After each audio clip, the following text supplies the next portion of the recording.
Hello brothers, আজকে আপনাদের সাথে একটা জিনিস শেয়ার করার জন্য আসলাম। এটা হলো আবহাওয়াটা দেখেন, একটু ভালো করে লক্ষ্য করেন। খুব সূর্য, অনেক আলো চারপাশে। কি মনে হয় কত ডিগ্রি হতে পারে? কত ডিগ্রি সেলসিয়াস তাপমাত্রা হতে পারে? জি, আমাদের সবার কাছে মনে হবে যে অ্যাটলিস্ট 20 ডিগ্রি তো হবেই, তাই না?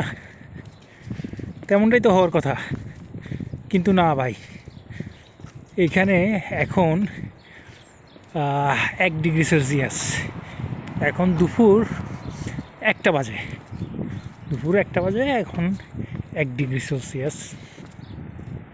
এই হলো অবস্থা, এই হলো মজার জিনিস। ভালো থাকবেন।